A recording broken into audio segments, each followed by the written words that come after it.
बिस्मिल्लाहिर्रहमानिर्रहीम, अस्सलाम वालेकुम। मैं हूं मखदूम शाहबुद्दीन। 1 नवंबर 2025 हफ्ते का दिन। नाज़रीन कराम, कुछ इंतहाई अहम तरीन और तशवीशनाक डेवलपमेंट्स हैं पाकिस्तान और अफगानिस्तान का बॉर्डर। आपको मालूम है कि पाक अफगान बॉर्डर ही मेन सोर्स है टेररिज्म का। जो अफगानिस्तान से पाकिस्तान के अंदर दहशतगर्दी होती है, वो इन्फिल्ट्रेशन अटैम्प्ट्स और तमाम तर चीज़ें। और पाकिस्तान के सबर का पैमाना लबरेज हो चुका है। पाकिस्तान के स्टेट की पॉलिसी बहुत वाजे है।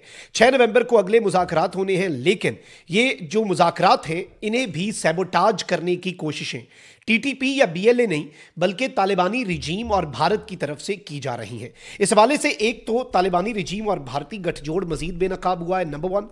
नंबर 2, पाकिस्तान के स्टेट का मौक़िफ़ वजारत खारजा की तरफ से ये जो मुज़ाकरात हैं इनके अंदर तालिबानी रिजीम ने किस तरह से पाकिस्तान का बुनियादी नुक्ता माना है उस पर बात करते हैं। लेकिन उससे भी ज़्यादा जो अहम चीज़ है वो ये है कि बलूचिस्तान के पहाड़ों पर शदीद जंग छिड़ी है भारत के एजेंट्स के साथ। पाकिस्तानी अफवाज इस वक्त दुश्मनों पर टूट पड़ी हैं। सिक्योरिटी जराए इस वक्त क्या बता रहे हैं, और ये एक बहुत बड़ा ऑपरेशन जो किया गया है, इसकी कुछ एक्सक्लूसिव तफसीलात हैं जो आपके सामने रखनी है। नाज़रीन इकराम, अगर अभी तक आपने इस वीडियो को लाइक नहीं किया तो लाइक जरूर कर दें। कमेंट सेक्शन में पाकिस्तान जिंदाबाद का नारा जरूर लिखें। और जिन लोगों ने चैनल को सब्सक्राइब नहीं किया उनसे मेरी यह दरखास्त है कि चैनल को भी लाजमी सब्सक्राइब कर लें। सबसे इंपॉर्टेंट चीज नाज़रीन इकराम, जो बुनियादी नुक्ता है, देखें मुज़ाकरात के हवाले से तालिबानी रिजीम के साथ और जो एक सीज फायर को एक्सटेंड किया गया है मुज़ाकरात के अगले दौर तक, उसे समझते हैं। तर्जुमान दफ्तर खारजा ने अपनी हफ्तावार ब्रीफिंग जो है उसमें कुछ बड़े अहम नुक्ते उठाए हैं। उन्होंने कहा कि मुज़ाकरात में अफगान तालिबान हुकूमत ने कलदम दहशतगर्द तंजीम टीटीपी और दीगर दहशतगर्द तंजीमों की मौजूदगी को तस्लीम कर लिया है और अफगान हुकाम ने इन तंजीमों के खिलाफ कार्रवाई ना करने के मुख्तलिफ जवाब भी पेश किए। यानी नंबर 1, ये पहले तस्लीम नहीं करते थे कि भाई हमारी सरजमीन से ये दहशतगर्दी होती है। पाकिस्तान ने इर्रिफ्यूटेबल एविडेंस, नाकाबिले तरदीद शवाहिद दिखाए तो ये इस बात को तो मान गए, लेकिन इनके खिलाफ कार्रवाई ना कर सकने के इन्होंने मुख्तलिफ जवाब जो हैं वो मुज़ाकरात में पेश किए। पाकिस्तान और अफगानिस्तान के दरमियान मुज़ाकरात के हवाले से तर्जुमान दफ्तर खारजा ने कहा कि हसास नौइयत के मुज़ाकरात पर हर मिनट पर तबसरा मुमकिन नहीं। मोहतात रहने का हक हमें हासिल है और हम ये हक इस्तेमाल करेंगे। उन्होंने कहा कि भाई तमाम मुतल्लिका इदारों के इस्तंबुल मुज़ाकरात में नुमाइंदे शामिल थे। मुज़ाकरात में तमाम अहम उमूर पर तफसीली गुफ्तगू हुई। 6 नवंबर को अगले दौर में मुज़ाकरात की जामे तफसीलात सामने आएंगी और मुज़ाकरात में मस्बत पेशरफ्त जारी रहेगी। ये निहायत हसास और पेचीदा मुज़ाकरात हैं जिनमें सब्र और बुर्दबारी की ज़रूरत है। फिर इसमें सबसे अहम तरीन चीज़ यह है नाज़रीन इकराम के तर्जुमान दफ्तर खारजा ने इस पर यह कहा है कि कवायद के तहत जंग या अमन का ऐलान वज़ीर आज़म की सवाबदीद पर होता है। वज़ीर आज़म को फैसलों के लिए वजारत खारजा से मुशावरत और सिफारिशात फराहम की जाती हैं और मुज़ाकराती अमल में मुकम्मल तौर पर पाकिस्तान की जो गवर्नमेंट है और पाकिस्तान के इदारे हैं वो शरीक रहे। और इस वक्त कोई भी तकसीम या इख्तलाफ नहीं है। एक सिंगल पेज पे जो पाकिस्तान के तमाम तर स्टेक होल्डर्स हैं वो हैं। और सबसे अहम तरीन चीज़ यह है नाज़रीन इकराम के इस सब के अंदर जो मिनिस्टर फॉर इंटीरियर है, minister for state for interior, वजीर मुमलिकत बराए दाखिला, उन्होंने एक स्टेटमेंट दिया है कि सरहदी खिलाफ वर्जी पर जवाबी कार्रवाई ज्यादा मजबूत होगी और इससे पहले जो पाकिस्तान ने किया है अफगानिस्तान के साथ उससे भी ज्यादा सख्ती के साथ पाकिस्तान जो है वो आगे बढ़ेगा। फिर इसके साथ ही साथ पाकिस्तान के डिफेंस मिनिस्टर ने भी स्टेटमेंट दे दी है कि टीटीपी की सरपरस्ती बंद ना हुई तो अफगानिस्तान से ताल्लुकात कभी भी मामूल पर नहीं आ सकते। कभी भी नॉर्मलाइजेशन ऑफ टाइज जो है वो पाकिस्तान और अफगानिस्तान के दरमियान नहीं होंगी। लेकिन एक चीज आप समझ लें, टीटीपी हो, फितना अल खवारिज, या बीएलए फितना अल हिंदुस्तान, इन दोनों का जो बेस ऑफ ऑपरेशंस है वो भारत से इनकी जो चीजें हैं वो तैयार की जाती हैं और जो ऑपरेशनल सारा कुछ है वो अफगानिस्तान के अंदर होता है। यानी भारत की ये प्रॉक्सीज हैं और अब तालिबानी रिजीम भी चूंकि भारत की प्रॉक्सी बनते जा रहे हैं। पाकिस्तान ने बहुत क्लैरिटी के साथ इन मुज़ाकरात के अंदर कुछ बहुत वाज़ेह चीज़ें रखी और जब तालिबानी रिजीम को ये समझ लग गई कि अब हमें भारत भी नहीं बचा सकता और पाकिस्तान का मूड जब उन्होंने भांपा तो फिर उन्होंने सरेंडर भी किया। अब जो सबसे अहम चीज़ है वो ये है कि अभी भी तालिबानी जो रिजीम है उसका और भारत का गठजोड़ जारी है। मैं बलूचिस्तान में होने वाले ऑपरेशन पर आता हूं, लेकिन यह चीज समझने की बहुत जरूरत है। भारत ने चित्राल से निकलने वाले दरियाए कुनड़ पर अफगान तालिबान की जानिब से डैम बनाए जाने के ऐलान के बाद इस डैम में मदद की पेशकश कर दी है। बिल्ला थैले से बाहर आ गया जब सुप्रीम लीडर हैबतुल्लाह अखुंज़ादा के हवाले से इंडियन मीडिया यह खबर चला रहा था कि उन्होंने डैम पर काम तेज करने की हिदायत कर दी है।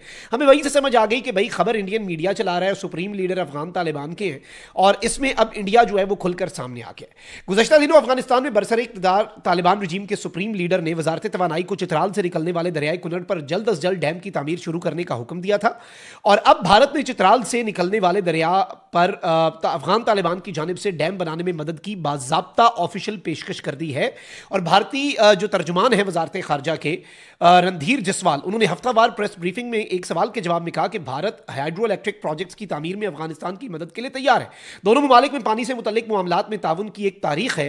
हरात में जो सलमा डैम की मिसाल है वो भी मौजूद है।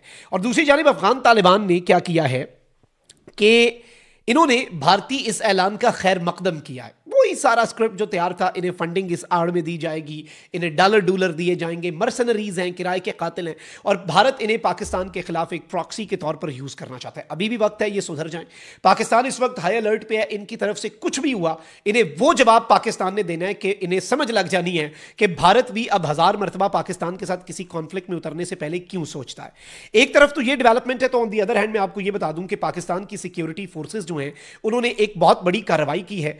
और इस कार्रवाई के अंदर मैं आपको बताऊं कि ये बलूचिस्तान के अंदर भारतीय फितना जो है, फितना हिंदुस्तान, उसके खिलाफ की गई है। लोरा लई के पहाड़ों में सिक्योरिटी फोर्सेज ने एक बहुत बड़ा ऑपरेशन किया है और घुमसान का रन पड़ा। सिक्योरिटी फोर्सेज ने एक बहुत बड़ी और कामयाब कार्रवाई की। 8 भारतीय दहशतगर्दों को, 8 बीएलए के कमांडर्स को वासिले जहन्नुम किया है। जराये के मुताबिक सिक्योरिटी फोर्सेज ने लोरा लई के पहाड़ी इलाकों में फितना हिंदुस्तान बीएलए के खिलाफ इंटेलिजेंस बेस्ड ऑपरेशन करते हुए दहशतगर्दों के ठिकाने को निशाना बनाकर 8 दहशतगर्दों को हलाक कर दिया। सिक्योरिटी फोर्सेज ने दहशतगर्दों के खिलाफ ऑपरेशंस जो हैं वो इस वक्त तेज कर दिए हैं। इस वक्त पाकिस्तान की एयरफोर्स, पाकिस्तान की आर्मी के जो एविएशन कोर है और पाकिस्तान के जो गनशिप हेलीकॉप्टर्स हैं, पाकिस्तान के जो ड्रोन्स हैं, पाकिस्तान की जो एरियल पावर है, सब कुछ इस वक्त टीटीपी और बीएलए के खिलाफ मुकम्मल तौर पर इस्तेमाल हो रही है। और इस वक्त पाकिस्तान ने सरहद से घुसने वाले जो दहशतगर्द हैं, अफगानिस्तान की सरजमीन से घुसकर पाकिस्तान में आने वाले, एक तो अब जो नए दहशतगर्द इन्फिल्ट्रेशन की कोशिशें करते हैं उनके साथ वो काम हो रहा है कि आप अंदाजा भी नहीं कर सकते। इनकी तश्कीलों की तश्कीलें उड़ाई जा रही हैं। बल्कि हम तो चाहते हैं ये 8-10 और इन्फिल्ट्रेशन अटेम्प्ट्स करें ताकि इसी बॉर्डर पे हम इनका मक्कू ठप दें, हमें अंदर घुसना ना पड़े। आप इस चीज को समझिएगा, हमें इनके भारत के अंदर घुस के कार्रवाई ना करनी पड़े। ये बॉर्डर पे इन्फिल्ट्रेशन अब जो इस वक्त ऑलरेडी पाकिस्तान के अंदर आ चुके हैं, वो दहशतगर्द पाकिस्तान की सिक्योरिटी फोर्सेस से डर के इस वक्त अपनी बिलों में घुसे हुए हैं। चाहे वो टीटीपी के खारजी हो या बीएलए के फितना हिंदुस्तान के जो कमांडर्स हैं वो हों, जो भारतीय खुफिया एजेंसी रॉ की ईमा पर पाकिस्तान के खिलाफ दहशतगर्दी करते हैं।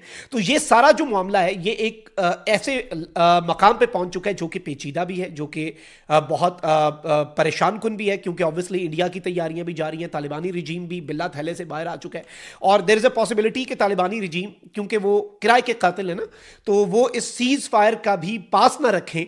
और जैसे ही भारत पाकिस्तान पर कोई एडवेंचर करना चाहे वो यहां से आए, ताकि पाकिस्तान जो है वो दोनों साइड पे एंगेज हो जाए। बट उन्हें इस बात की समझ नहीं आ रही, पाकिस्तान सिर्फ इन 2 साइड्स पर नहीं, ना सिर्फ अफगान बॉर्डर पर, ना सिर्फ इंडिया के बॉर्डर पर, बल्कि टीटीपी और बीएलए के खिलाफ बलूचिस्तान और खैबर पख्तूनख्वा के अंदर भी जो पाकिस्तान की कार्रवाइयां हैं वो अब नहीं रुकेंगी। और पाकिस्तान इन तीनों महाजों के ऊपर बैक वक्त लड़ने की ना सिर्फ सलाहियत रखता है, पाकिस्तान ने इंडिया के लिए नेवल साइड पर बहुत बड़े सरप्राइजेस रखे हैं। कराची के करीब कुछ मिसाइल्स जो हैं वो पाकिस्तान ने एक्टिवेट कर दिए हैं।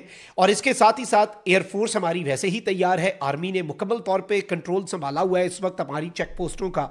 और भारत की तरफ से कोई भी जवाब हुआ तो पिछली दफा वाले विजुअल्स दोबारा से हम देखेंगे, सफेद परचम लहरा के भागने वाले। खैर, भारत और अफगानिस्तान की साइड से अगर कोई एडवेंचर होता भी है तो वो एक सेकेंडरी चीज है, पाकिस्तान उसके लिए तैयार है। जो इस वक्त जंग जारी है वो ये है कि बलूचिस्तान के पहाड़ों से लेकर खैबर पख्तूनख्वा के मुख्तलिफ दूर दराज इलाकों के अंदर बिलों में छुपे हुए दहशतगर्दों को हंट डाउन किया जा रहा है और ये ऑपरेशन मजीद इंटेंसिफाई किए जाएंगे। कॉमेंट सेक्शन में राय का इजहार जरूर करें। अपना बहुत ख्याल रखें। पाकिस्तान जिंदाबाद।